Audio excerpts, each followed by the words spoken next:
So welcome. So this meeting is 2.5 hours, I think? Two. Is it just two? So Yeah. 12:30? Yeah. 12:30. Yes. All right, cool. So a couple of hours, and then there's one later on. Yeah. Will we have a break, do you think? Do people want a break in the middle, or we'll just see how we go? It's open, Yeah, totally open. because some of us might be drinking more water and might need to go to the bathroom. Anybody can get up. We'll see how Anybody can get up and go. Yeah, We can do that. We're not fixed at having to stop at 12:30. and just see how we go, yeah. Exactly. All right. In terms of practical things, like with the meeting itself, this is obviously on record, so it's a public sort of situation. Obviously, I'm using a microphone, and there's a microphone there. I'm going to give an introduction, and after. I feel it's a bit not loud enough. My voice. Yeah, when I'm sitting here. I'm quite soft sounding, so I'll try and speak louder. Yeah. Yeah, the microphone is just for the recording. It doesn't actually amplify anyone's voice. But when you do want to say something, if you'd just be willing to take that microphone and speak into it, and then that'll be great. So this is a meeting about nothing. This is a meeting about nothing and everything, and it's suggested that that's all there is. So all there is this. This is just total. What's meant by this is whatever is appearing to happen. So it's all that could be perceived, imagined, thought of, sensed, and felt. Everything that is seemingly known, although not really, is this, and this is all of that. So this is boundless. This does not have an edge. This does not have a before and an after. This doesn't have a here and a there. This is all encompassing. It's inseparable wholeness.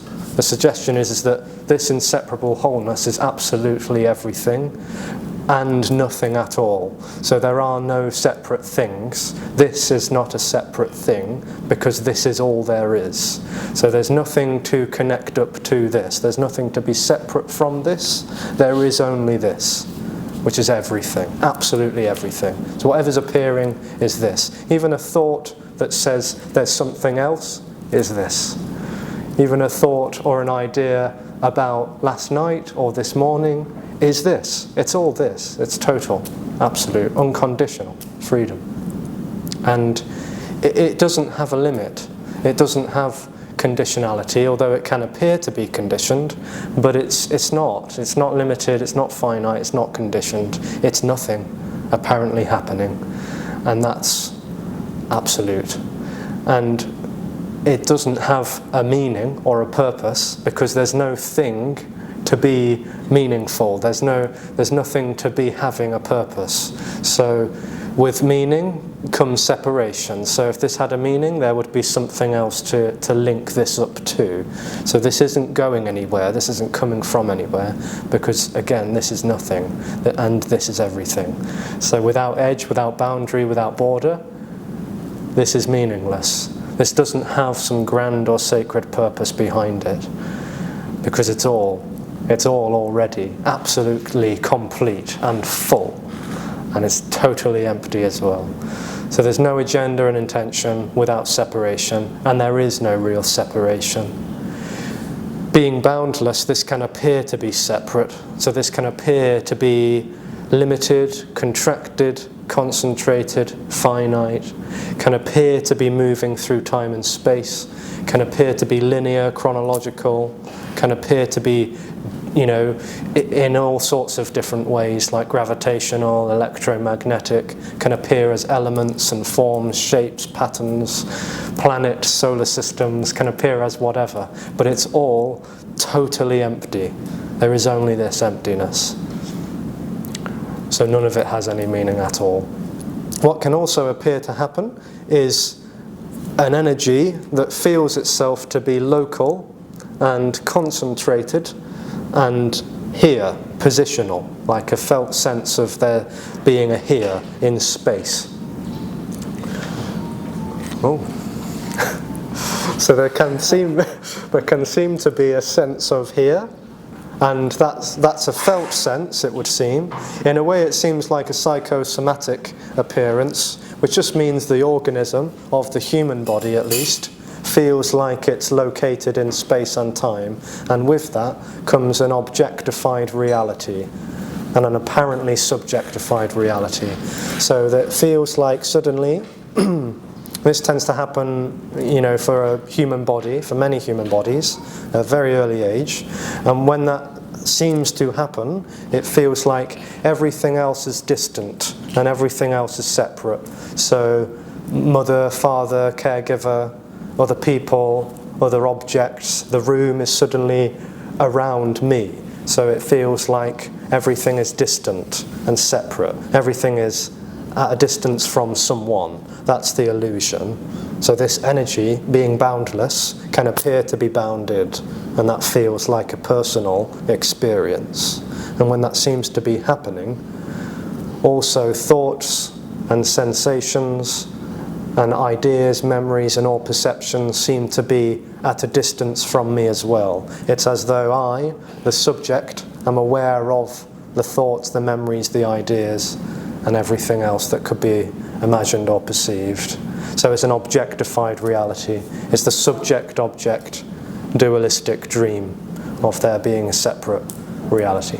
And that's what's being called out, in a way, exposed as an illusion, not by anyone or anything. This is appearing as an exposure, that there is actually no real separate self in this room. There's no in this room for there to be anyone, actually. So there's no separate people sitting here. There's no here for there to be anyone. That's the illusion. And when that illusion feels real, it feels like, well, what at least gets interpreted is that the body is being controlled by that experience, by that thing that seems to be a self or an entity or an individual even in the body. So the interpretation comes along and says there's someone here, and that someone is moving the body, choosing to move the arms and the legs. The somatic nervous system says that someone's moving, gesturing, thinking, someone's doing the thoughts, having the ideas and the memories, someone's having that. So it's a dream of ownership as well as doership. And again, this isn't real. This isn't real at all. The awareness of that is a misinterpretation. It's a misconception that this appears as, that there's a separate someone with consciousness, and that's not real at all. There is actually no distance, there's no awareness, there's no one, and there's no meaning. This isn't going anywhere. There's no autonomy at all, so there's no one to have control to make this go in a certain direction to reach an imagined destination. This is already timelessly complete. This is already what's longed for.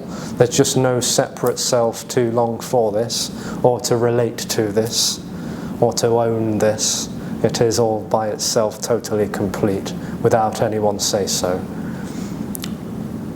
So seeking for this just seems to illusorily make this feel hidden or incomplete or lacking somehow. So seeking for it in a person, in another person that I relate to, obviously that's a distant, separate, codependent appearance, which just perpetuates an illusion of feeling cut off somehow. But also, drugs, alcohol, whatever it is that I, the separate self, relate to, I'm always going after something. I'm always on the move. And of course, teachings, practices, meditations, gurus, yogas, tantras, you name it, anything that this dream reality is relating to is seeking for a better experience. It doesn't matter whether it's religious, spiritual, shamanistic, or ideological, or philosophical, or psychological, or just materialistic, or consumeristic, or capitalistic. It doesn't matter. It doesn't matter, because it's always the same energy of me looking for completion in a thing. And it never finds completion in a thing. the thing that I think I'm relating to just confirms the separation reality. And what it can never get out of is that whole artificial infrastructure which isn't even real. It's not even real at all. So what's exposed rather dynamically, perhaps frustratingly, but also unconditionally lovingly, is that this is totality already. It can't be found in a place, a person, a practice. It can't be found in the future or in another place, somewhere else. It's everything. It's absolute. It's unconditional. By being unconditional, it's all and none. It's everything and nothing. So that could never be found, it could never be lost, it could never be hidden or secret, discovered or revealed. It can't be moved towards or away from, because it's everything. It's even the looking. It's even the looking for freedom. So freedom is appearing as looking and seeking. It's never going to find itself, because it's not outside of itself to go finding. So whether looking then is happening or not doesn't even matter. It's irrelevant, because unconditional doesn't see more or less. It doesn't see more enlightened people and less enlightened people or any nonsense like that. There's no levels or layers to unconditional love or freedom. It's absolute. It's equanimous. It's neutral. So whatever is happening is equally, unconditionally, boundlessly this. Total. Already. Never not. That's it. That's all there is. So exposure is not moving. It's not moving anywhere. We're not getting on with any processes, practices or rituals to require or demand a destination or an outcome, because this is already what's longed for. So there can be a dialogue around this. Obviously there's never really a talking about this. There's just this appearing as questions and answers, comments, responses, and laughter and silence and whatever else is just totally this. It's all heading nowhere already. It's all already complete. This is the freedom that was never lost or found. It's all there is already.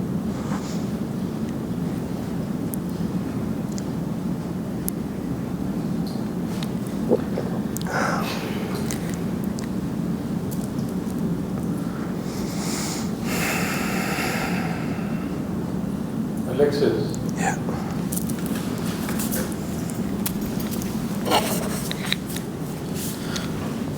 Since this is my first meeting, Yeah. I want to know your story. My story. Yeah, Though I don't story have of Alexis. I don't have one. Yeah, but I mean, this body-mind organism or psychosomatic apparatus. What about it? I just want to know your story. I mean, how did you come to this kind of conclusion? Well, it's not I mean, a conclusion. for example, you said all these things, okay? All of us do not realize that particular thing. Well, but neither did this. It's not realized by anyone. If you want to call it the realization, which isn't a great word, but the so-called realization is that there is no one. So there's not a someone to realize there's no one. Yeah, it's the end of the dream. I get it. There is no one to realize. But at some point that has happened, I mean, you are able to talk about it. Well, talking is happening. It's not happening by anyone. Yeah. It's happening, yes. Yeah. So a dream would say that there was there was a time. There is always a story that you started your seeking at particular age, and then you went to this master, that master, and then at some point in time you got the insight or understanding or whatever you say. So that's all suggesting cause and effect, which is not real. It doesn't matter. It's irrelevant. I mean, I can tell you about it if you want, but it's got nothing to do with it. It is there, right? Well, nothing's there. There's no real past. I can tell you if you want, but there's apprehension because it's not important. Yeah, I would like to know that. Okay. Well, just like many other bodies, they were seeking for a better experience. Yeah. It felt like someone was doing that. And they went from teacher to teacher. They also went from substance to substance, person to person and all this and that. It's nothing special.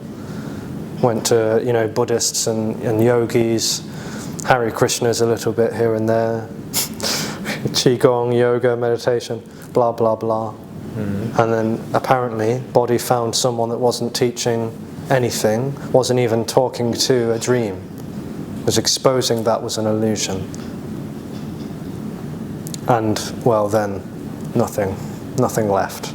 And that never happened. All of that seeking and the so-called energy leading up to that, it wasn't real. There was no real horizontal time that led to an event, a climax, because there's no event, there's no time, there's no continuity.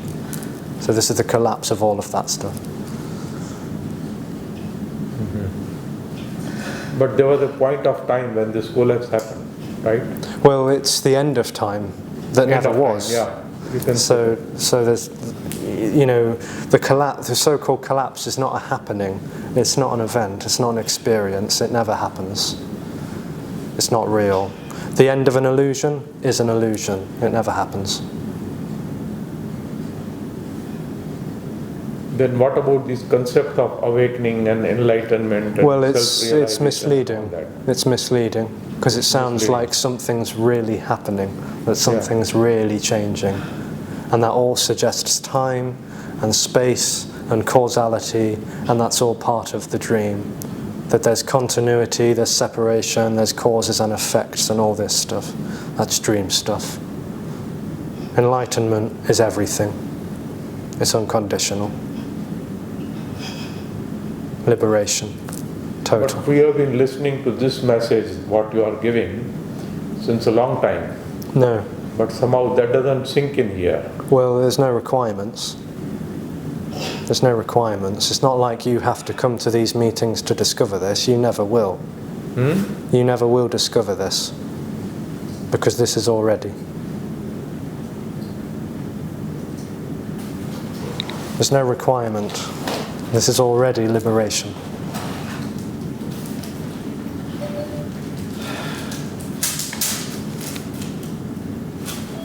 So why are we coming for these meetings? Well, some people might be to get something. To get somewhere else, to achieve something. To make something happen.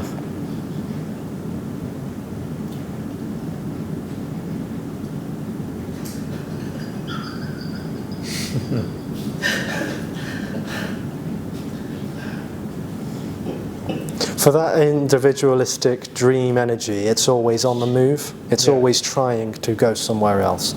Yeah, but Even the when it dream tries is to stay persisting. still. Individualistic dream is persisting.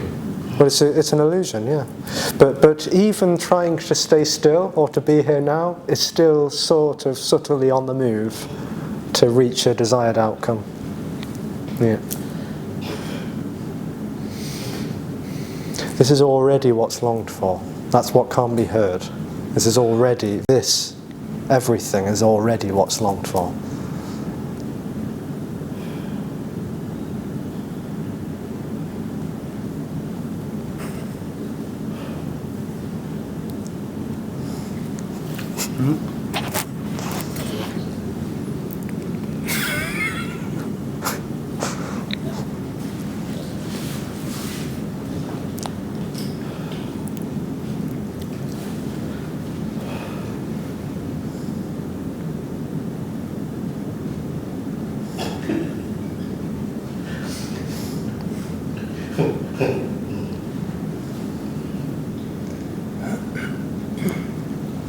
The whole energy of wanting something to happen or change or to get somewhere can apparently subside, but that's an illusion.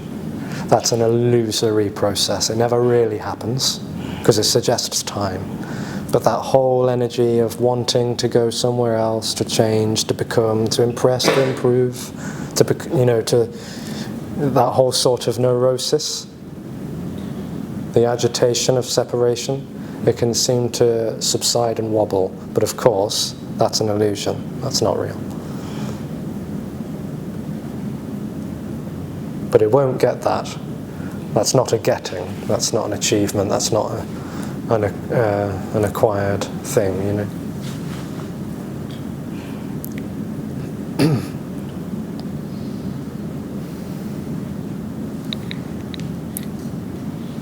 mean, in that sense, nothing is real, right? No. Yeah.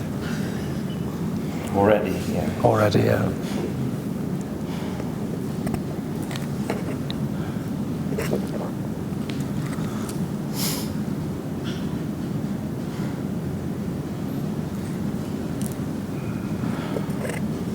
So you are saying that whatever process, even if the outcome is someone that has high states, feels enlightened, presents enlightened, it's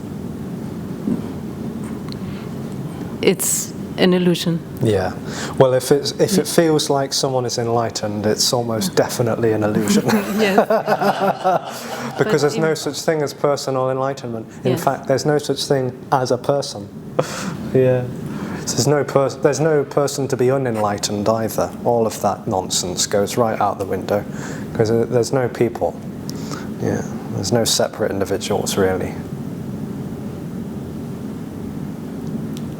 And yet there's the appearance of individual. Well, not really. I mean, there's the appearance of, things in a way, but it's, none of it's real, none of it's substantial. This is all empty, totally empty.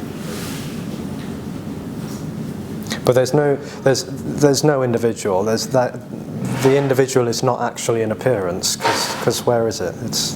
There isn't one to find actually.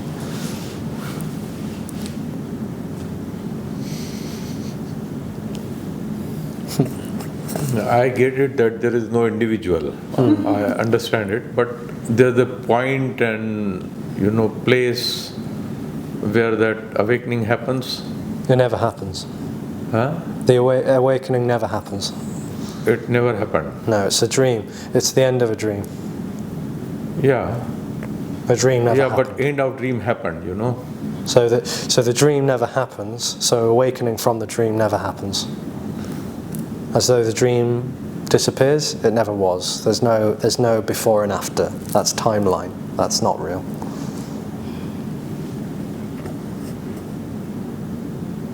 There's no before and after without separation. So the whole before and after, as a timeline, that's the dream, that there's timeline. So it's not real.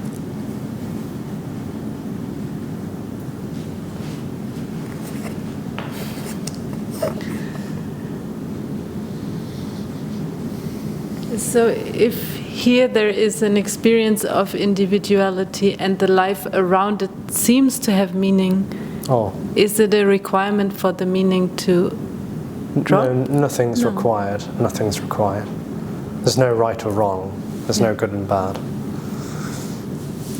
And so if that's what seems to be happening, then that's what seems to be happening. What's suggested is that it's not really happening. That's just what is, and it's not.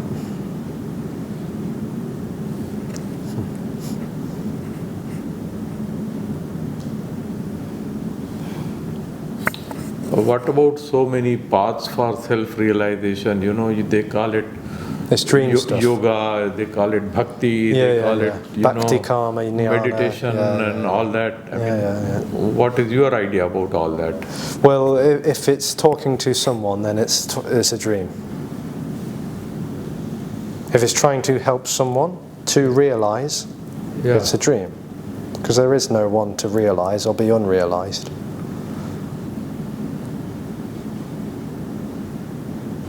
If it's just exercise for the health and well-being of a body, then that's just an appearance. But if it's trying to help someone get somewhere else, that's dream. That's dream stuff. You are also doing the same, trying to help us understand this concept. Well, there might be concepts happening, but no one's knowing that, no one's saying it, no one's doing anything. It's just what's appearing to happen. This is spouting. This is just mumbling away. No one's doing it, it's just outpouring. All of this is outpouring, like everything. Yeah. Already. Even the question doesn't have anyone behind it or inside of it. Yeah. It just may feel like there is. There's no curriculum. No, not at all, yeah. There's no lessons, no teachings, no practices, no processes, no rites, no rituals, nothing. It's all nothing. What have we been doing all this life?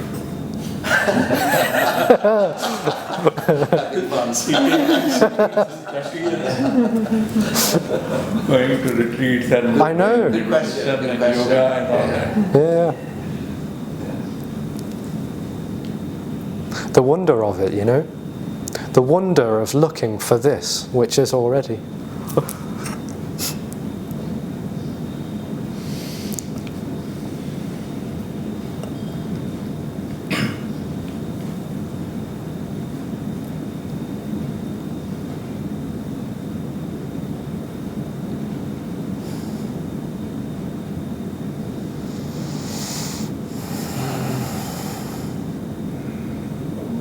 there are levels of consciousness. Not really, no. No, it's dream stuff. Again, it's not Yeah, real. it's dream stuff, agreed. But within the dream there are levels of consciousness. Well, that might be how it looks, but it's not real. So it doesn't matter if there are layers and levels, depths and breadths, and you know, like an elevator, you ascend up to this level or that level, you know. Or descend. Or descend, yeah. It's like imagining you have 10 euro or you have 1 million euro. It's the same, not worth anything. Yeah, it's not worth anything, no. Yeah. Huh? So you have a lot of dimensions. You can It's a have dream. the feeling of them, but Yeah, it's a dream of dimensionality. Yeah.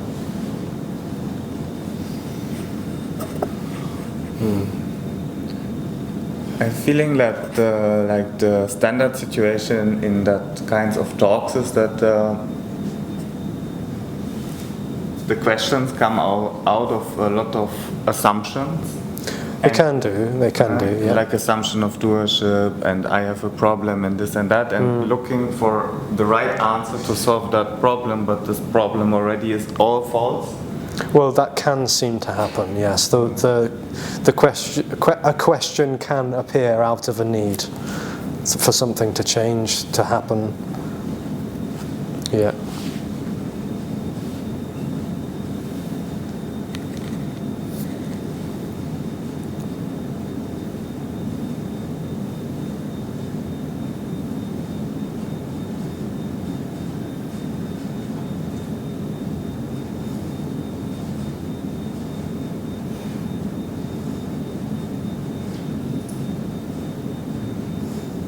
What is the value of silence that we all talk about? Nothing has any value.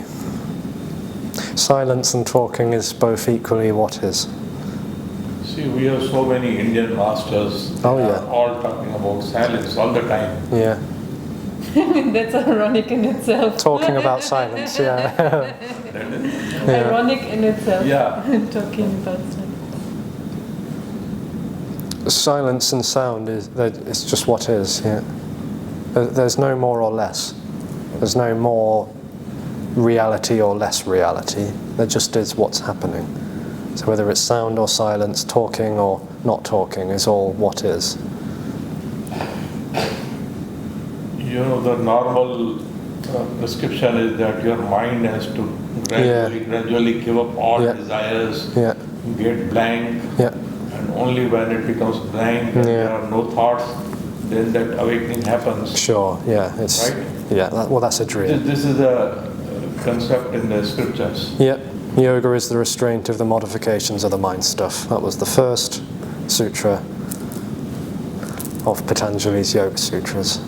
No, I didn't get it. What is it? Yoga, he says in the sutras, it's said that yoga is the restraint of the modifications or fluctuations of the mind stuff. Yeah.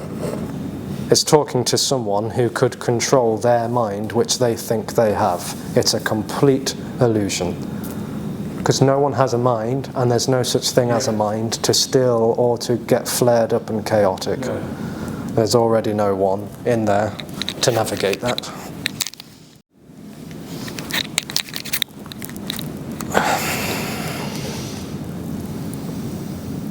There's no requirement. There's no requirement, and there's no one, and there's no free will or choice at all.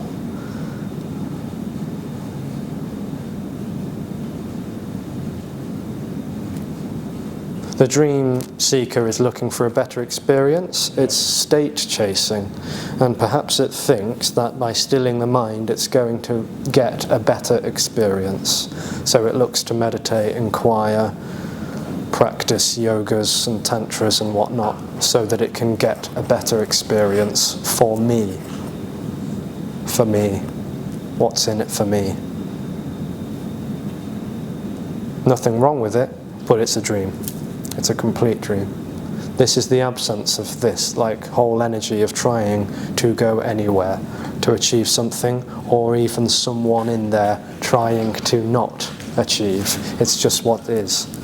There's no one dealing with life, there just is life, which is nothing apparently happening.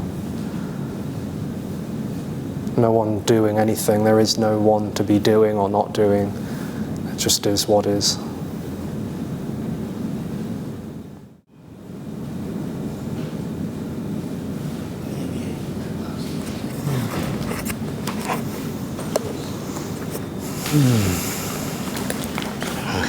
Hi, Hey. Alexis.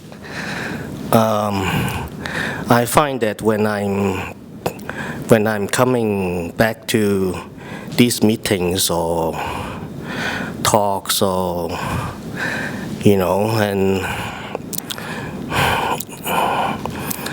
I sort of like this. I sort of can sense the beingness, aliveness, oneness. When I come back to these talks and when I begin to focus back on non-duality and the message, and I start to have, sometimes I see glimpses, aliveness, a different reality, but it can't be put into words. I felt energy. I don't know, like it just, there's some aliveness sparkling. Yeah. But then after I leave here, I always like to, because this me here likes to go sightseeing. And this me here likes to travel and see sights. Actually, it's quite painful, really, because it's always focused out, and there's a checklist of the cathedral, the museum, the whatever, and do all the checklists, and you cannot. Oh, it's tiring, but then you have to fucking do it. And then have to eat this, and then go here. Fucking man. But then you have to do it. I don't know fucking why. I mean, you don't have to do anything. There is no doership, really.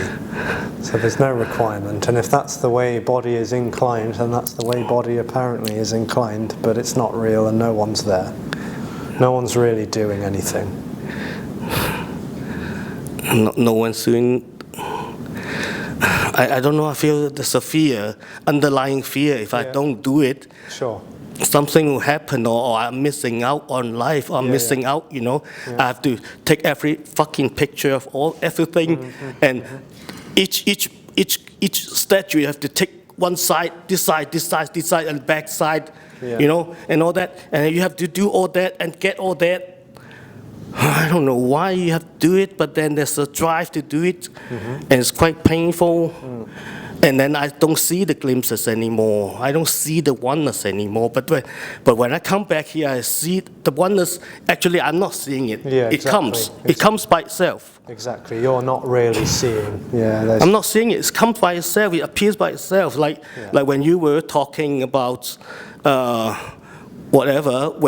If I use the mind to try it, I can't use it because it just go into this and that, and why you have to, and oneness and concepts. It go into your mind, and then you try to get. It's like the photograph again. You try to get all the fucking photographs, but. Yeah. You're describing the dream of grasping. What? It's like the dream is that there's someone that is desperately trying to hold on to what is, and that's a complete illusion because there really is actually no one to be grabbing or letting go. So it's just energy appearing as grabbing or contracting. And then there's no grabbing or contracting or even letting go, there's just what is. And then there's grabbing and there's not, and it's just nothing. None of it matters, not real. Yeah. I don't know, there's an underlying fear. Yeah, well that's the dream of me. That's like the core energy of grabbing, that the fear of losing myself, my reality, my everything that I think I had, which never was had in the first place. Yeah. Yeah. I don't know what I'm asking. I don't know. I'm just describing when I come back here and listen to talks and listen to non-duality. I feel the glimpses. When I hear you say something before, when I hear people speaking, and I use the mind, and then then there's analysis and all that. But now it just the message just boom, boom. It's as though something is opening up. Yeah. And a sense of individuality comes back in and tries to grab that, and then it's like related to again as a concept, as a message, as a something that I'm getting on with. And then the whole sense of the loosening up is the absence of the grasper and the grasping and the grasped, and there was never any of them. There just is what is. I feel like a knowing feels better, like no concept, no nothing. It's completely unknowable. Yeah, it's completely unknowable. I don't know how to describe. No. Yes. It's impossible. Yeah.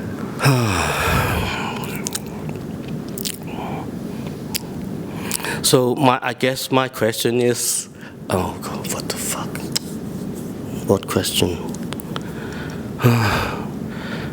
See, asking the question seems bringing me back into the me again. But no, it doesn't matter. I mean, the question isn't actually being asked by anyone, and neither is the response. So it's not like if you don't ask a question, then you'll be closer.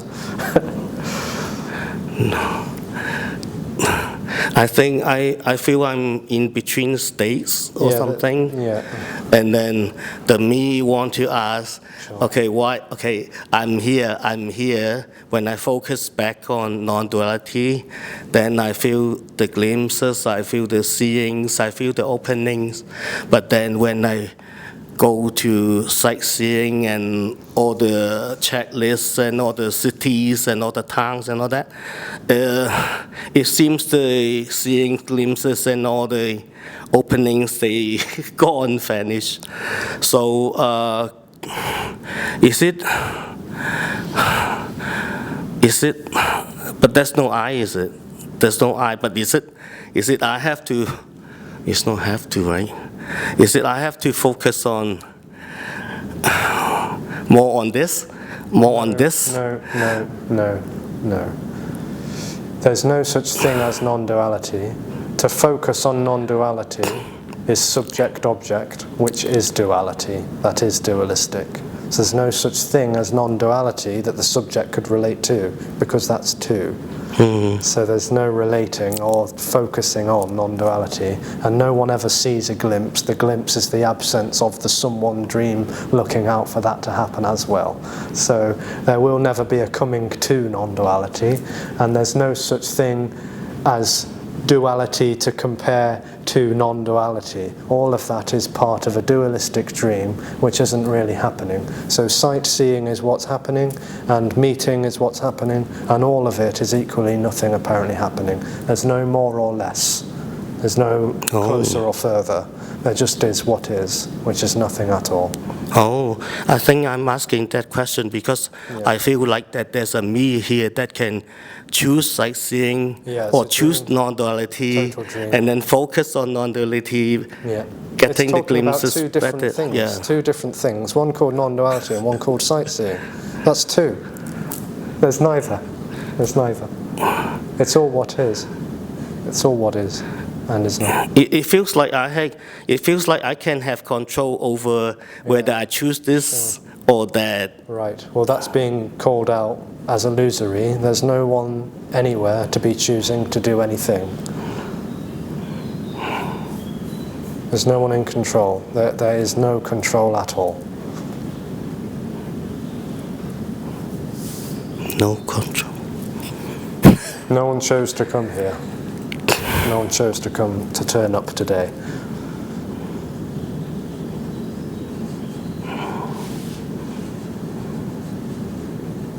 But then who is controlling nothing? All this? There's no control on any level. There's no, it's like if I'm not in control, who is? There's no who. So there's no one to...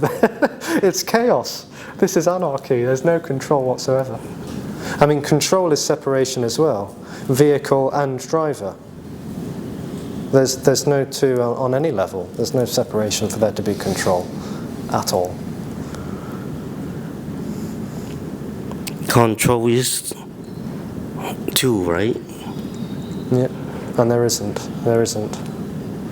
Okay. Thanks. Thank you.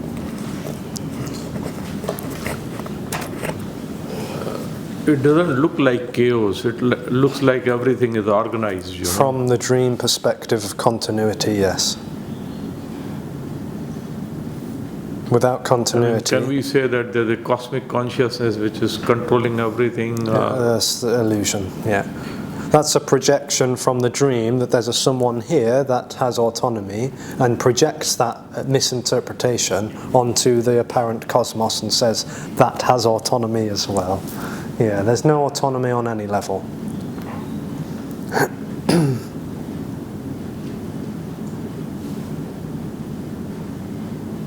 But everything appears to be organized, you know. Well, but it's not really. Appears to be how? It's in association. That's continuity. It's saying. You know, when I check out of this hotel or resort, I go to the reception, make my payment. Yes, so this is story. Bus waiting for this is story vehicle line. waiting for me, and then it takes me to the airport. There's a plane waiting for me, and then you know. So that's a storyline. That's a storyline. Yeah. It's not real. There's no real linear time. That's the way the experience sees what's happening. That it's ordered, structured, patterned, and routinely circular in a way. It's not real. It's not real. It looks like that from a separate reality. But you come to the conclusion that it is not real. Yeah. I don't come to the conclusion that it is not real. But there's no me actually coming to that conclusion. Huh? There's no me to be really coming to that conclusion. There's a conclusion over there. I mean, not Alexis, it's speaking out of nothing. It's speaking out of nothing. This is something speaking, maybe. Yeah. This is nothing speaking. There's just speaking happening. No, there's no position that's actually doing that. It's just uttering. Yeah, but the conviction is there already. Well, it looks conviction, perhaps. It looks maybe like it's confident and certain, but there's no one doing that. There's no one to be certain of. I get your point that there is no one over there, no one over here. But the conviction is there and conviction is not here. That is the point. Well, then that's what's appearing to happen. Huh? Then that's what's appearing to happen. But it's not really a conviction. There's no doubt or certainty. It maybe looks like that, but it's not. I mean, there's no holding on. It's like conviction kind of requires a view and someone to have that view and to know that that view is right, you know?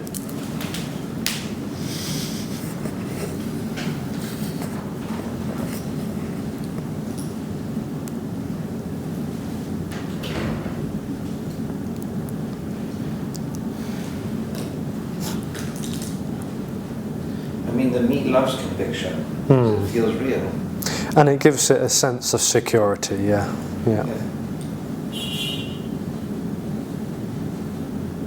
But the problem with thoughts is they change by themselves. Yeah, everything is happening without a doer, yeah.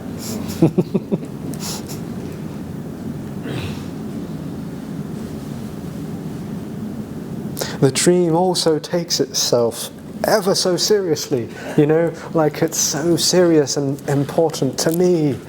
Like this is me and I'm important and special and like it's really serious and we came here to get something, or I came here to get something, and you know it wants something and it's just not actually really meaningful or as important as it seems to be. That's the conviction, isn't it? The conviction that there's a person here that came. In a way, yeah, it's a dream of conviction, yeah.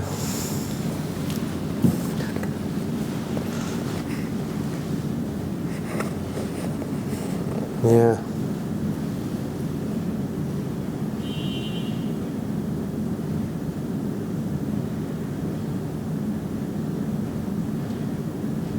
I was just thinking about religion. They're selling conviction. But it's like Sisyphus. Like Can we pass it along? Was that all right? I was just thinking about religion and how they're selling conviction and use it through the word faith and belief and the image came up of like I think it's Sisyphus. Is it Sisyphus pushing the boulder up the hill? It's like you're working so hard to have faith and belief and then boom, the belief is just suddenly gone. Could be for an apparent reason or no reason, and then you have to start all over again, right? It's that image is so strong around religion or any kind of practice. In fact, any kind of seeking, right? Yeah. Because at the end, it's empty. Yeah. That came up. Heading nowhere, yeah. But only at the end. Well, the thing about hope is it feels like you're getting somewhere, right? Yeah. That kind of story, it's like the hope keeps feeding you, and It's always some experiences happen, you feel like you're making progress. Sure. Ultimately, hope is about something else. Yeah. You were just saying about the me takes itself so seriously and it wants something, and that is that fighting war energy is going on all the time also. It's kind of a conflict, yeah, it would seem. Like a push-pull, resistant.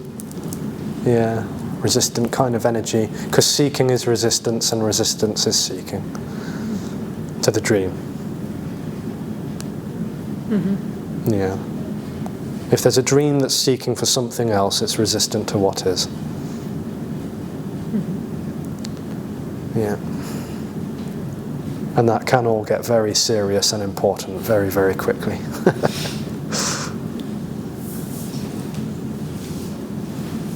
And the resistance to what is the resistance to the illusion or to the It is the non-illusion? illusion. It is the illusion. The resistance itself is the illusion. Because it's separation. It's like I'm resisting this. There's two. There's a push-pull. And that's the resistance of that requires two. So it's an illusion. Yeah. Trying to connect is as well, isn't it? Yeah, whatever story it conjures up, it's always the same. Yeah, trying to connect, trying to disconnect, attach, detach. It's always about relating. Yeah.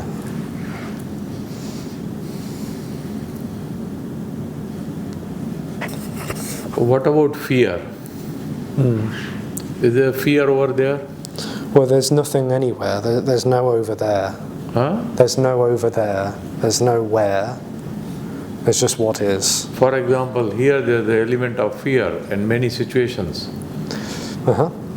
So, what is the experience there? Is it total fearlessness, or somebody walks with a gun and then you feel that fear? It's nothing happening. No one's doing. No, I mean, there is no here. There's no location. There isn't a position. There's no location. There's no space. There's just what is happening.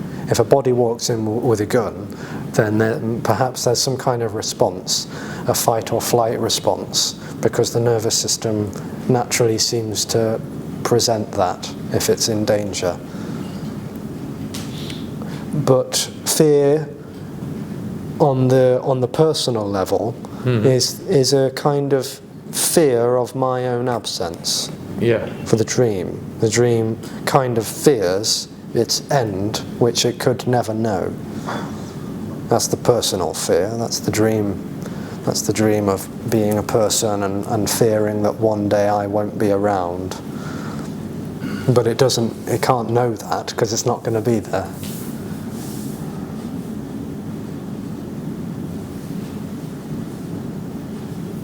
So my own absence is not an experience. My own absence is not.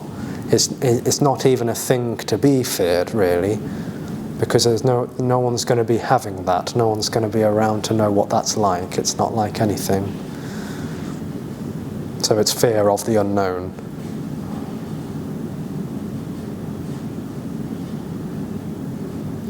What happens at the time of physical death of the body? Nothing. I mean, there is something which remains, the body dies and... No. I mean, there already is nothing. This is nothing. This is already nothing. Body dies, nothing. There's no before and after, there's no continuity, and there is no soul or person or entity to continue after the last breath of the psychophysical organism. What is this idea about rebirth and it comes out of the fear of my own absence. That I fear that I'm going to die. I didn't imagine all this. This is told by our gurus and masters. Yeah. I mean, our scriptures tell us all this. Yeah.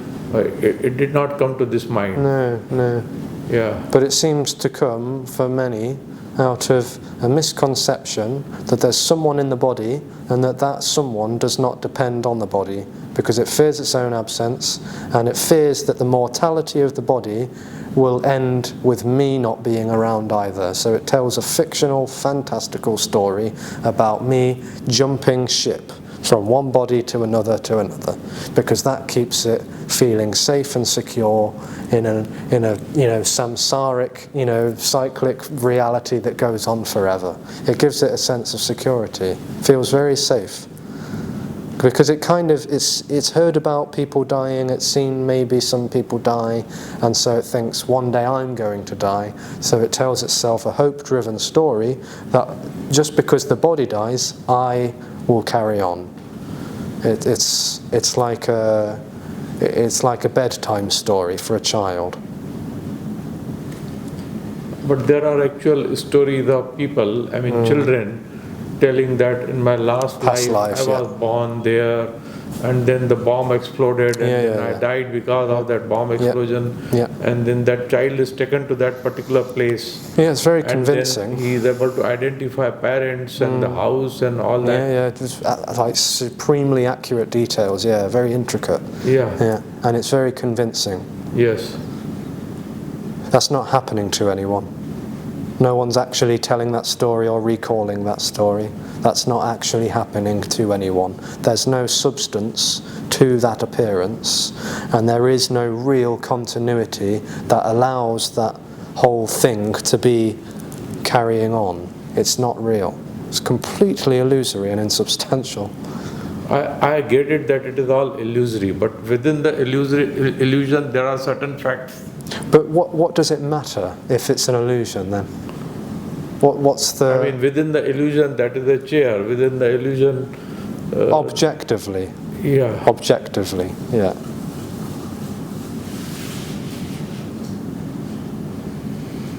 The dream is looking for a better experience. And it thinks that one day that experience will last forever. It can't comprehend or conceive the timelessness of this, which is eternal, because this isn't limited to time. This is not bounded by any cause and effect or dimension. This is absolute. This is already total. This is already full. So all of those stories about reincarnation, rebirth, past lives, samsara and nirvana and all this stuff, it's just imposing dimensionality onto that which is already unconditional and therefore timeless. It's an interpretation.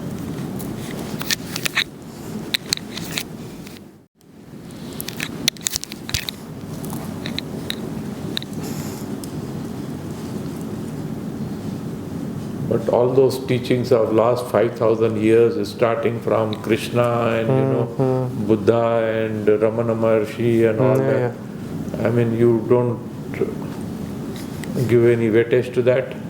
There's no value to that, but there's no value to anything. There's teachings, there's scriptures, sutras, practices. A lot of them have been translated like dozens or even hundreds of times over. So, who really knows what was said in the first place? It's just not real. It's not as real as it seems to be. It is. The dream can't stand the blasphemy of this, because it leaves that dream with nothing at all to hang on to. It wants a script like, I want something, I need something, and the scripture's like, well, they're thousands of years old, therefore they must be authentic and legit, so I'll rely on those, because they're thousands of years old. They must be true. And who's playing this joke? Well, no one. I mean, Leela is the joke, the cosmic joke, that there's no one. And there never was, and there never is, there never will be. And all of this is happening for no reason at all. That's the cosmic joke. It's not going anywhere, yeah. It's already free. This is already freedom.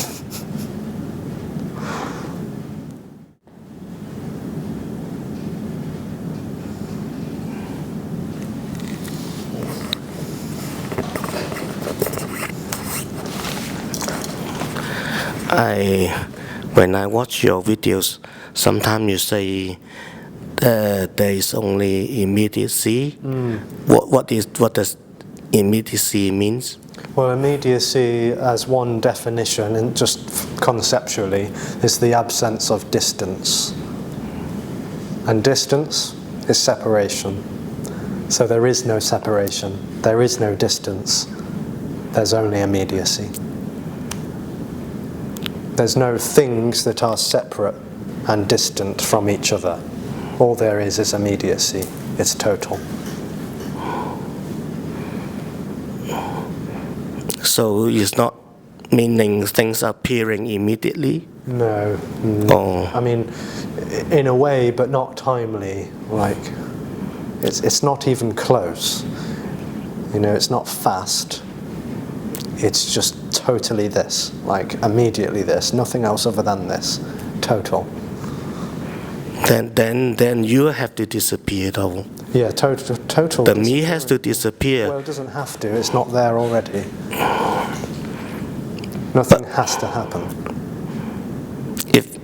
If the me is here, then there will be distance. Well, only apparently. Right? It's an illusion. It's not actually real.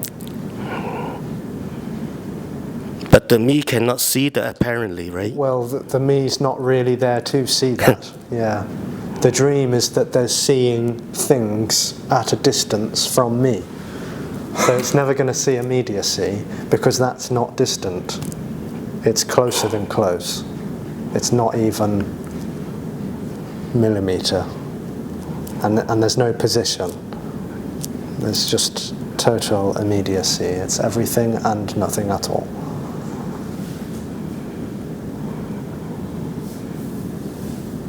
Sometimes when I am in the glimpses, I see things, but like not I see things, but there's seeing of things, but not as concrete as when I'm in a contracted sense of me. I see concreteness. I see fan. I see wall. I see door. I see, and then there's a distance. But then in the glimpse there is not knowing things. Sure. Yeah. So when it feels like there's a sort of position, and then everything feels distant, with that comes the interpretation that everything is a separate thing and a concrete thing, like everything is solid. Because I'm solid, so it projects its illusion of solidity onto everything it's knowing about. Without that, there's no knowing, there's no solidity, there's no one, no distance, no separation, nothing, just nothing. This is nothing. It's like everything is a wonder. Yeah, unconditional wonder. Yeah. It's like I can see the door. I can look at it for a long time. Whereas when you're in me, door, just open it, But when there's glimpse, I see the door, but it's not a door. There's no definition, and what the bloody heck is this? Is so wonderment. It's like childlike wonder. Is that immediacy? Well, that's immediacy, and it's the natural reality of this being unobjectifiable, and therefore everything is childlike wonder, without anyone knowing. Yeah, everything childlike wonder. Everything is childlike wonder. And things just moving, flying. It's like just chaos, immediate chaos, for no one and no reason. I remember when I was in the last talk, I went outside on the main road to buy things, and I was just crying, and it's so wonderful because the dogs just running, chasing the cars. It's so aliveness, everything's just flying, everything. And then I walked into the grocery stores, and everything's like wonderment. It's like a child looking at the store. I never been like that before, And then I come back, I never felt so great, Yeah. I know. I mean, that's the natural reality. Well, it sounds like the natural reality that every baby and organism is that like born with, for want of a better term. It's not born with, but you get what I mean. And then a sense of contractedness comes in and makes everything felt known and related to an object. Yeah, it comes back in. But that's not a problem. That's not a problem. It comes back in, and then I feel this reality again. The dream is that then out of that is a problem that needs to be dealt with. But really, the natural wonder is already. Yeah. So it doesn't have to. It doesn't have to dealt with. No. I can be here as a me and still be okay. Well, it doesn't matter. It's just what's happening. There's nothing wrong with it. It's just not an error. It's not a mistake. It's not a bad thing. It's just an appearance which is not real. It doesn't need to go away or stick around. There's no conditions or terms or requirements to this, which is absolute and free already and heading nowhere.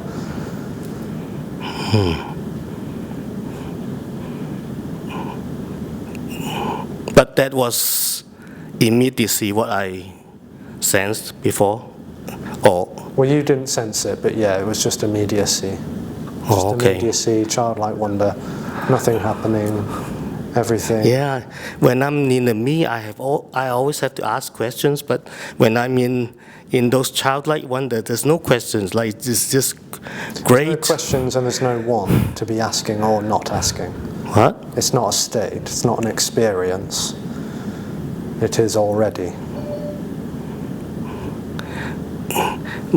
But I say when I'm in the me, I always have to ask some questions to confirm what I saw or something. But we're not helping you along. We're not we're not helping you reach that or go anywhere else. This is already the natural reality, the natural wonder. Yeah.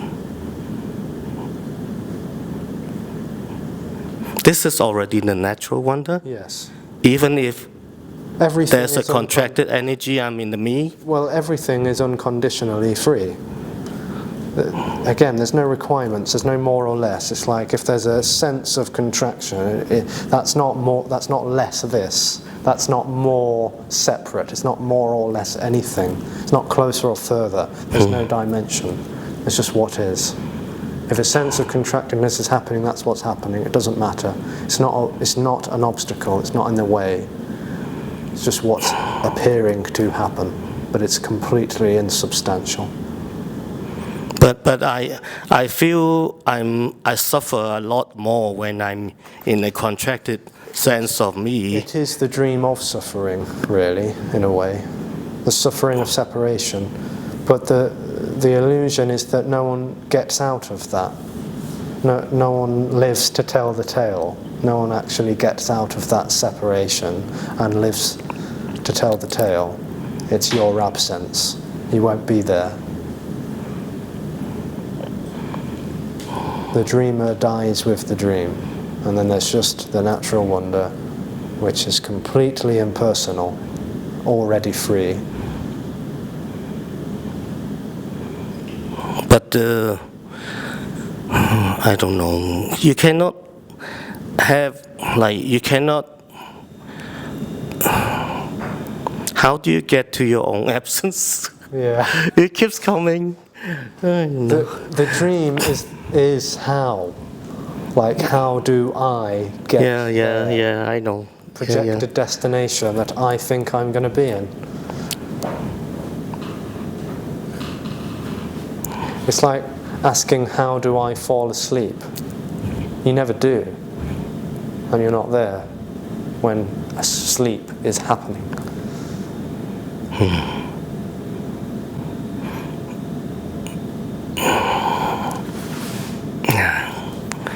I'm still confused.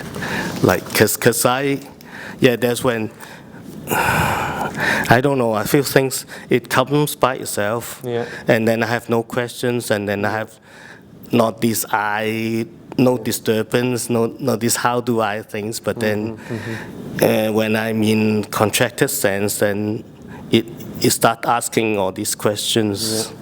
Trying to go from point A to point B, trying to reach the absence. It's an illusion of habit, that there's a sense that someone could go somewhere, to get somewhere.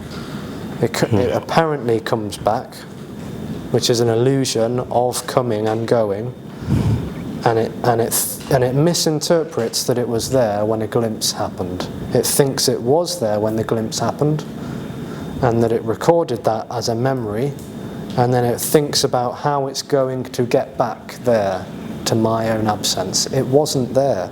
It wasn't there. It never is there, really. What wasn't there? Me. What? Oh.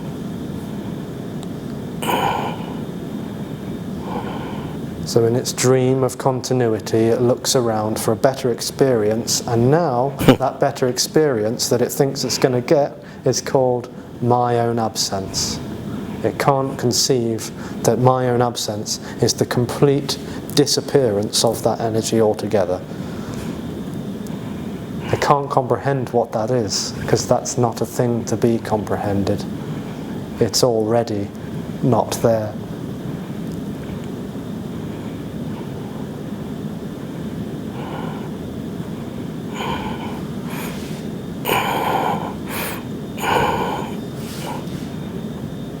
So am I the obstacle to my own absence? There's no obstacles. The dream is obstacle. There is no dream. There's no obstacles, really. There's nothing in the way. There's no process. There's no destination. If absence was a destination, there would be obstacles, there'd be hurdles, there'd be processes and practices that we could initiate to get there. There's no here and there. That's dualistic dream stuff. This is already absent. This is already the void. This is already unconditional freedom.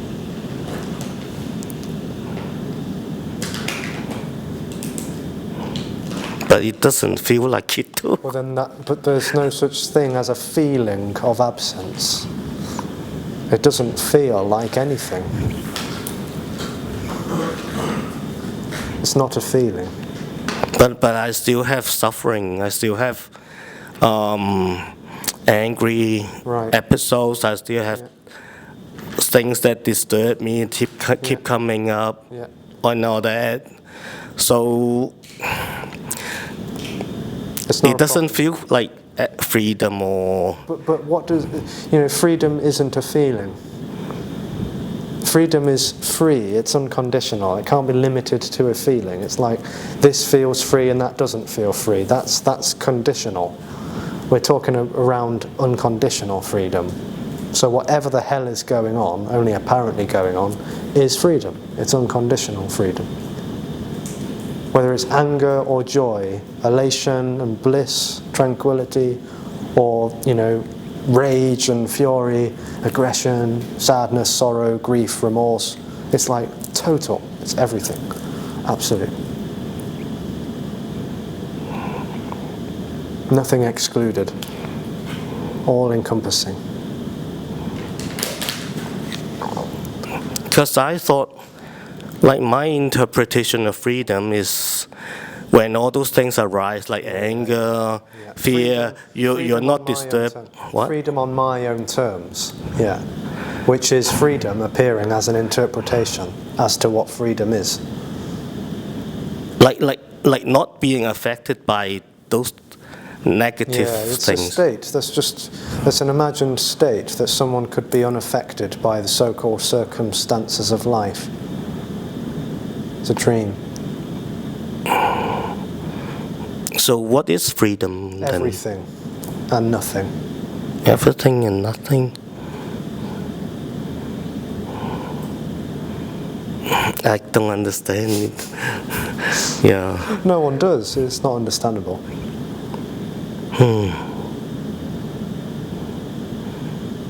I mean, it doesn't really make sense that everything that's appearing to happen is freedom. Yeah, so I think I get it, but not from mine. No. Yeah.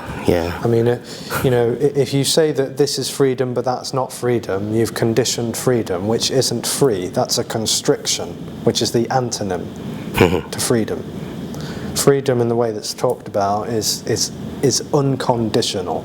It's total. So whatever is appearing is that, and yet nothing is that. Not freedom as some nice, floaty state or whatever. It's not better or worse. It's not polarized.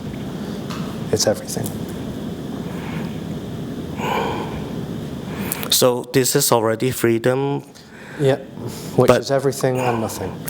But when there's a me, then it feels not freedom, and it feels the suffering and all that. So it's freedom appearing as a constriction.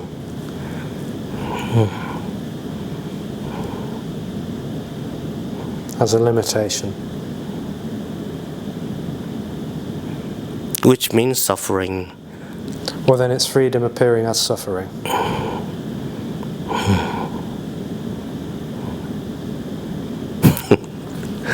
Okay, I better not have too much things.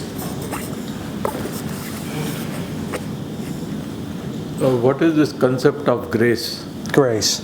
Yeah. All there is grace.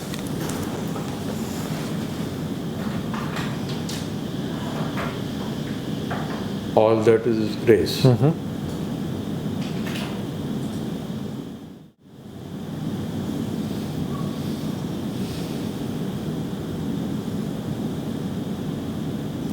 And what is the purpose of Guru? Purpose? Yeah. Well, apparently the purpose of a guru is to lead the disciple from darkness to light. Yeah. What's revealed to no one is that darkness and light are both equally what is, which is nothing apparent. Sorry, darkness and? Darkness and light are both what is. Yeah. And is there some kind of energy transmission going on from the master to the disciple? What, in this room? Huh? In this room? In this room or even otherwise? Yeah. No. Not really. No. There's no hierarchy. There is only energy. Everything is energy. There's no more or less energy. There's no higher and lower energy. There's no transmission or exchange or even interaction. There just is nothing apparently happening, which is all there is.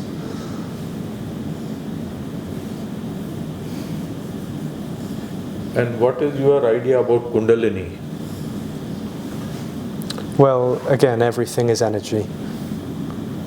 Yeah, and energy can appear as shapes and forms and sensations and, you know, meridians. Within that illusion, that energy is there, Kundalini energy is there? Well, I don't really see it like that, to be honest. I don't see it like that, really. That there's... Then what do you see it like?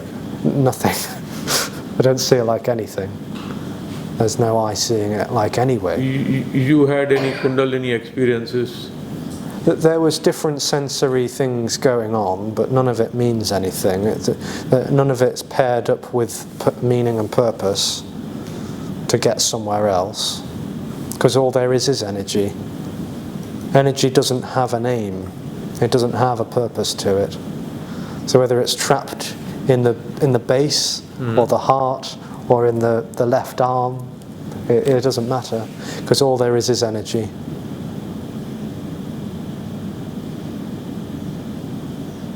Everything is energy, which is nothing. Yeah, that is agreed. Everything is energy, but then there's a story of Kundalini in the base, and then it goes up, and then it goes up to the crown chakra and all that. Yeah. 1,000-petaled lotus, explosions, fireworks. What do you have to say about that? Well, it's story stuff. It's fiction. It's wonderful. It's like reading Star Trek or something. You know? It's not real because nothing is real.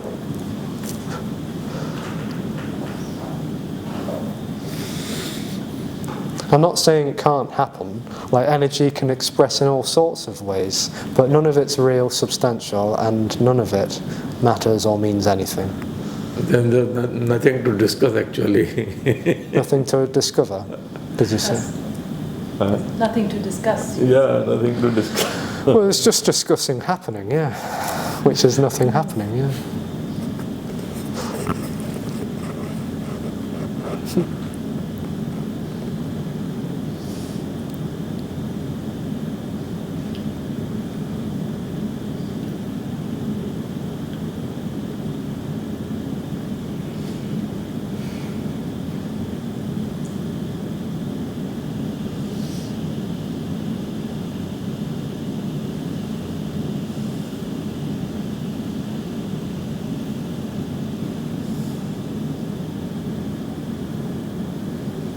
I mean, doesn't it all sound really exciting?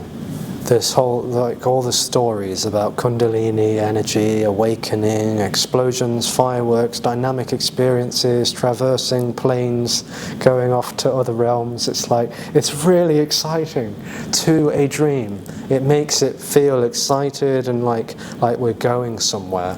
Like, it's like children's stories for adults. That's what it's like. As though that whole separation, seeking energy is not around. None of this has any value, because everything is this wonder. Everything is total.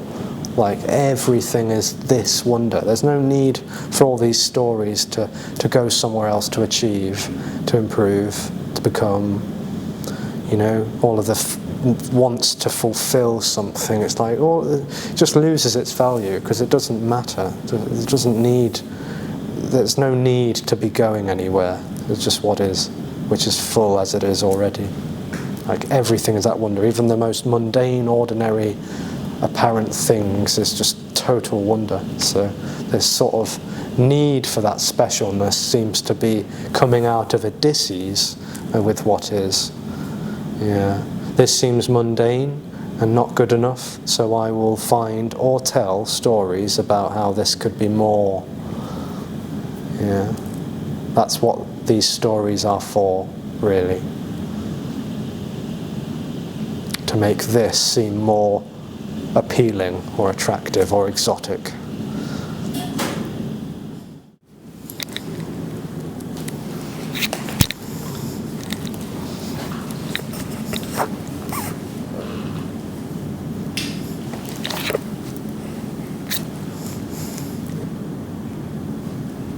What is your idea about consciousness, awareness, prior to consciousness and all that? Well, awareness seems to come out of an illusion. When energy seems to feel bounded and local and sort of concentrated or contracted, out of that sense of contractedness develops in a way a misconception that there's here and there, Yeah. and the distance, the bridge between here and there is awareness. Yeah. So I, the subject here, am aware of objects out there, and that's how awareness seems to appear. But it also seems to be like thoughts are distant as well, so I'm aware of the thoughts too. It's like they're at a distance from this energy. That's how it seems to be. So awareness is distance, and it's a misconception. There's no real distance already. And what about oneness experience? Oneness. Experience of oneness. Right. Well, there's no experience of oneness really. Experience also is talked about as that appearance of being here and being me and experiencing things objectively. Without that sense of position, here-ness, contractedness, whatever you want to call it, there's no awareness and there's no experience. There's no knowing, there's no distance. There's just what's appearing to happen, but it's not appearing to anything or anyone. It's all. It's like all-encompassing. It's immediacy. It's total. Some people call that consciousness, but I think it's really quite misleading to call it consciousness, because it suggests that there's a knowing in that, because that's what the word consciousness means really. It means knowing. But this isn't sensed as consciousness, this isn't sensed at all. It is everything and nothing at all. But you talk about all these things, there must have been some experiences behind that. Well, not really. The sense of me trying to understand that, the sense of me trying to get that, achieve that, accomplish it, acquire it, disappeared. And then what's left is what is, without anyone in that at all.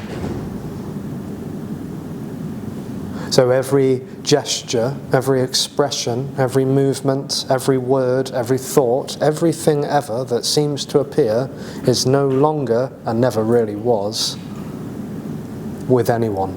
Like no one behind that, no one in that. So that whole sense disappeared. That sense of me has dropped at some point, you know. Well, only apparently, in a timeline, again. Yeah. To suggest time, it apparently disappeared. And when was that?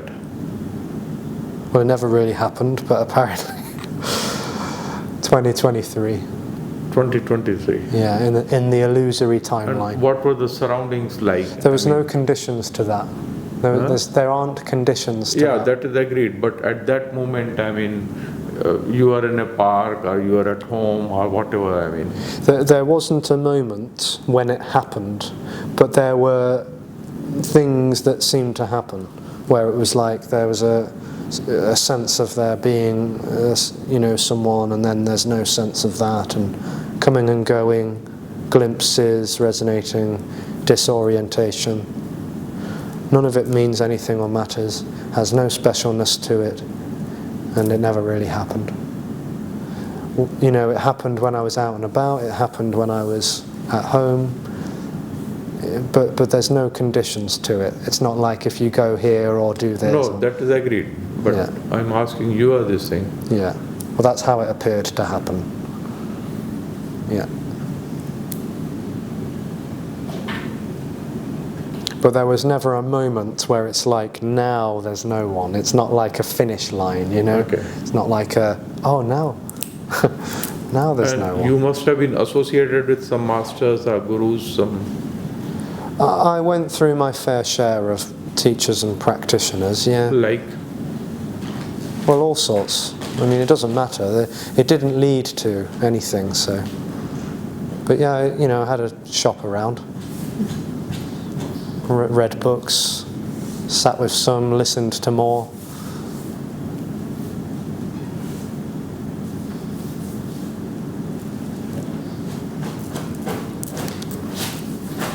In that experience of personhood, I was very much interested in Buddhism and yoga, more than anything else. Those were the two routes that I was really seriously interested in. What? Yoga? Buddhism and yoga. Okay, Buddhism. Yeah. Those were the two that Alexis, the dreamt character, were really into. Mm-hmm. But I was also interested in other things as well. Yeah. In yoga, they describe eightfold path, Yeah. That you have these 8 steps for samadhi. Yeah, and the Buddha has the Noble Eightfold Path as well. Huh? Yeah. Now, what do you have to say about that? I mean, Well, those are just exercises to help the body, feel okay. a bit more comfortable and centered. All of the sacredness goes out the window when me goes out the window, which never was. And then all of the asanas, the pranayamas, the nidra, the dhyana and the dharana, the samadhi, just gets reduced to exercises. None of it has any significance, value or specialness ascribed to it. They're just exercises to help the body feel a bit more calm, comfortable. See, asanas and pranayama, they are exercises. Yeah. But samadhi is a state. It is not an exercise. Well, all the exercises are trying to lead to that as a desired state. Yeah. Well, then it's dream stuff. So would you say that you are in samadhi now? No, I'm not in anything. There's just samadhi, absorption, which is everything. No one attains that. Everything is samadhi. Everything. The dream dies into that, and then there is only that. No one attains that, no one gets that. That's annihilation.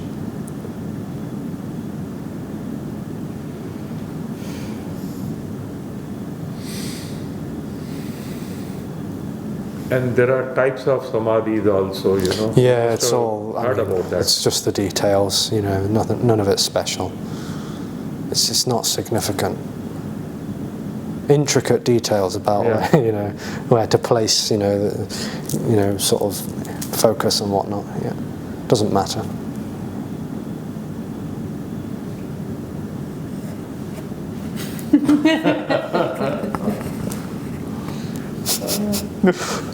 Jana, again, what you want to ask? Somebody has to ask.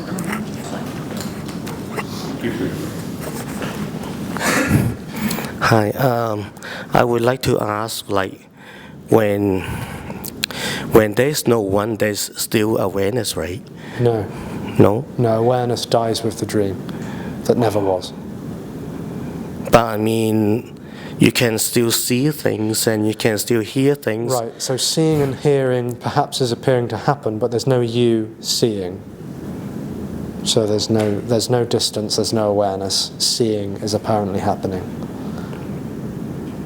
There's no awareness without subject and object, seer and seen. No seer, no seen, just seeing. So no awareness. Just pure seeing with no one behind. You could call it pure, but it sounds kind of special again. I mean, okay. It's just seeing. Purity is all there is. It's unconditional purity, which is seeing, hearing, tasting, touching, smelling, thinking, feeling, perceiving. It's all this, without anyone knowing about it.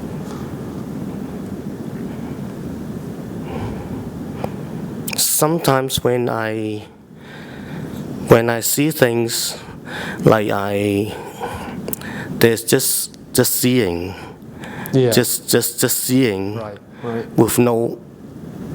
I'm not sure if it's no one or, but there's no, like there's no I see, it's just see. Yeah, there's just seeing apparently happening. And then I felt there's a joy arises when that happened, when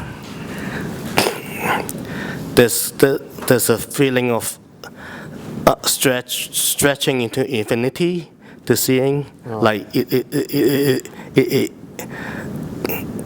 normally when in the seeing is like I see like that, but then there's just dying, or like there's a death, but then there's the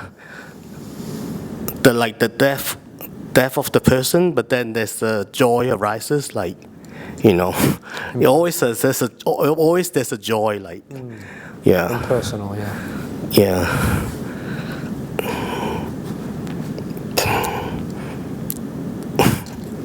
I'm just trying to confirm things, like what's happening to, like what am I? Experiencing or whatever. Yeah.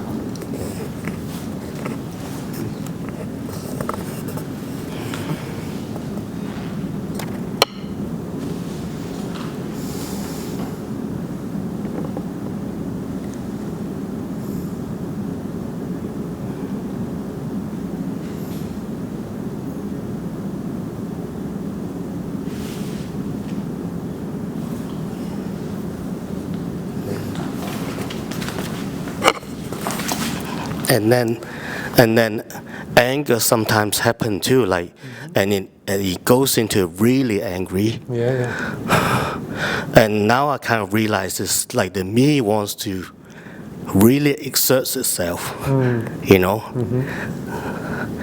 There's especially when after periods of energy or glimpses, whatever, it comes back up to exert itself to, to I'm still here, something like that, I don't know. Yeah.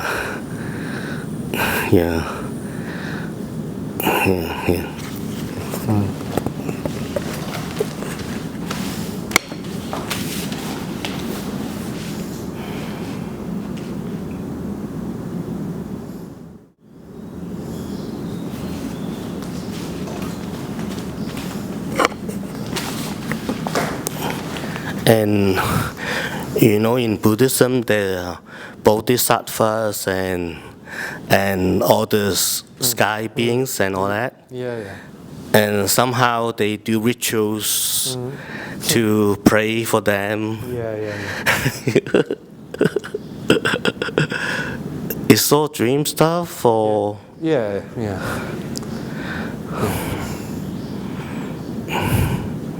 but it seems effective or something, like. Well, so is having a cup of coffee and feeling a buzz. It's fun, so why not? It doesn't matter. So do they really exist, like those higher beings? And nothing exists. Nothing exists? No, and there's no entities, there's no beings on any level. So there's no levels. So there are no celestial or hellish beings. There are no beings at all. There is only energy, which is everything and nothing.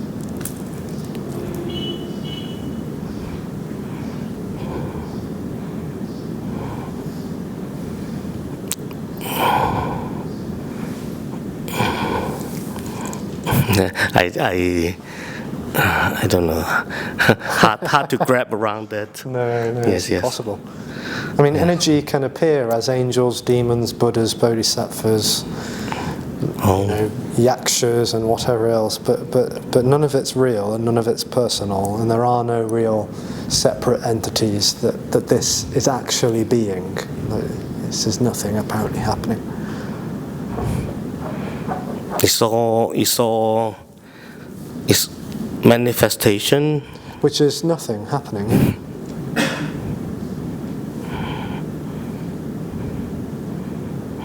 Same as this body, though.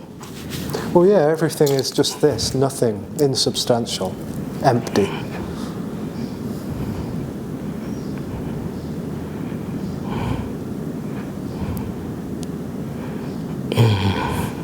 I mean, the Buddhist scripture points that out. It says that there is only emptiness, and that form is emptiness, emptiness is form, and that there are no Buddhas, like there are no Buddhas as beings that are really separate and really coming down, bestowing grace on, all samsaric suffering beings. Like, that's all pointed out as emptiness.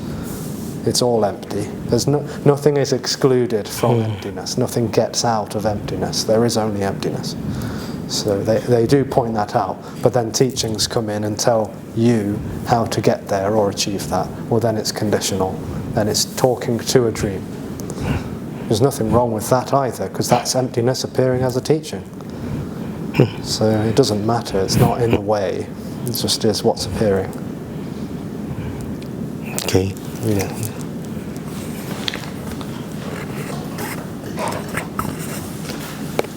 Within that field of energy, is there something like positive energy and negative energy? Not really, no. I mean, whether I am sitting here in the talks or going out in the market, and it's all what is.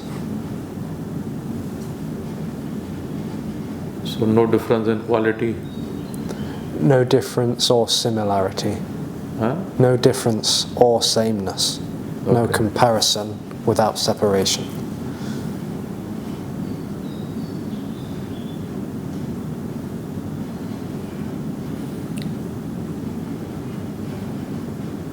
So nothing like higher energy and lower energy, or positive or negative? No, not really, no. Okay. There's no separation, there's no two.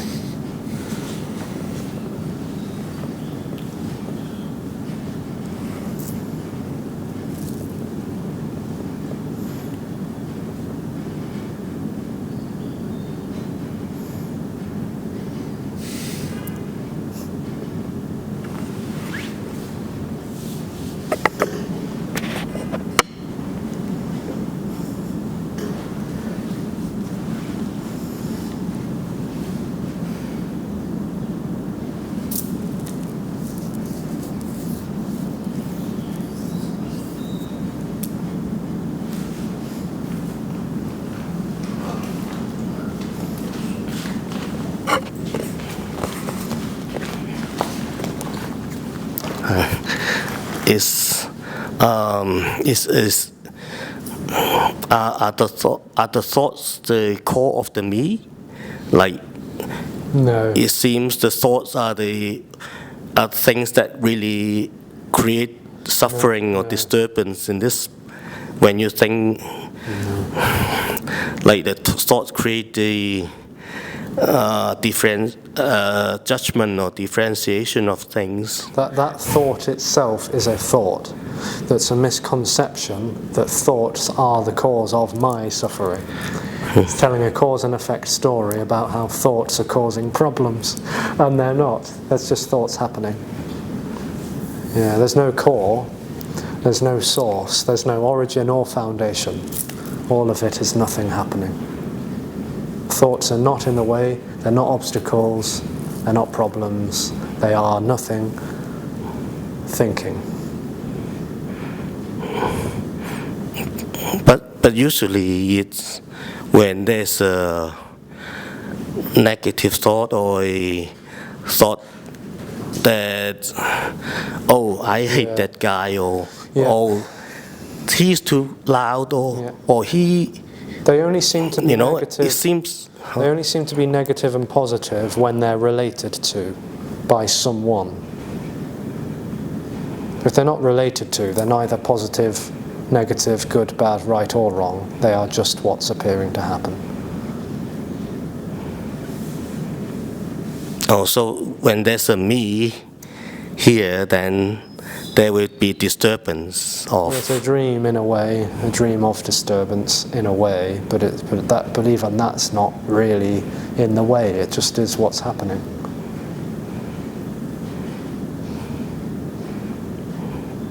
Actually, it's the fear that disturbs, right? The fear of something that I don't like may happen.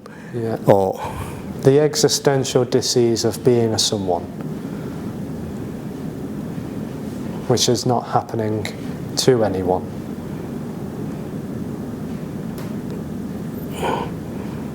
But I would interpret it's happening to me. That's the misconception, yeah. So I would try to push it away. Right. And that causes suffering.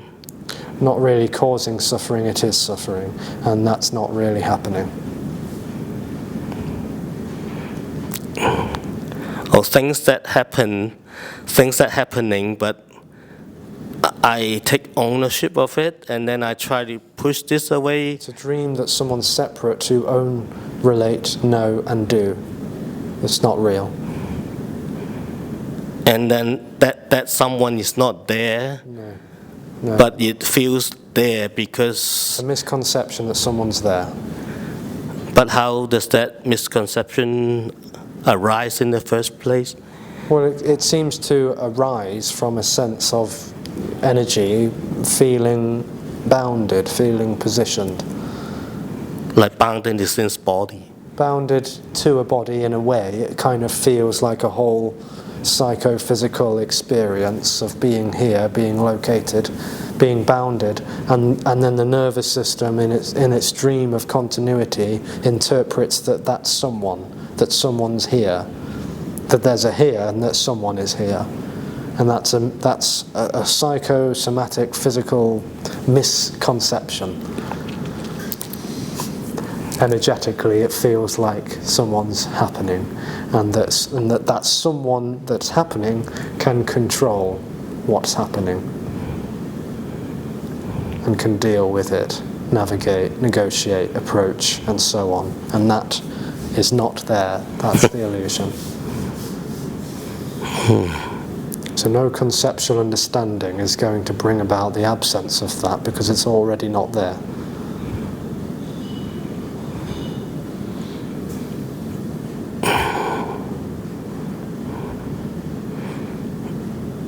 So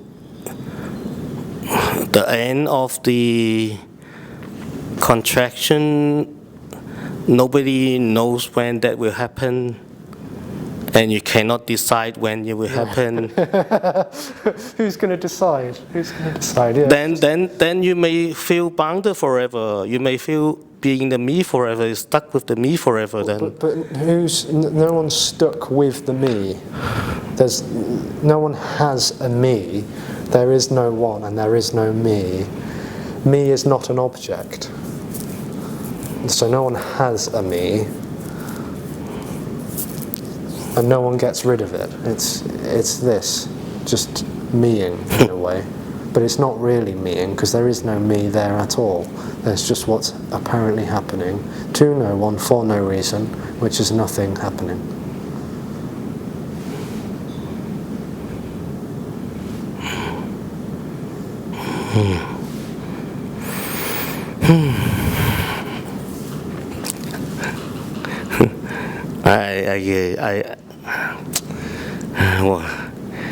Whatever I'm doing is still in the me. It's like I can't, like I'm trying to get rid of it, but I can't. Yeah, because you are it. I am in the me, right? Yeah. And I can't. There's no you and me, so there's no one having a me that could get rid of a me. You're turning that whole illusion into an object that could be dealt with by someone. There's no one inside of that. No one's having that. That's the whole package, which is completely illusory. As though that disappears, no one's left. There's no one left at all, and there never was already. There's no real person.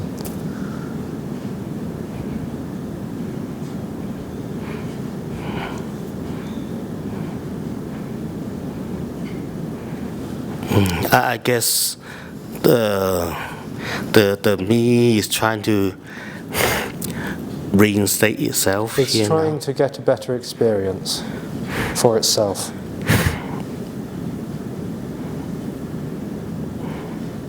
But there's no better experience. No, there's no experience at all. No experience. It's avoiding, really. It's avoiding the immediacy of this. And yet, it is the immediacy of this.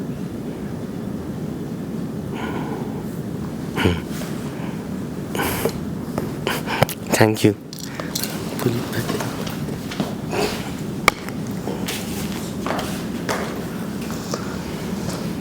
Thanks, everyone. Thank you. Thanks. I'll see you in a few hours.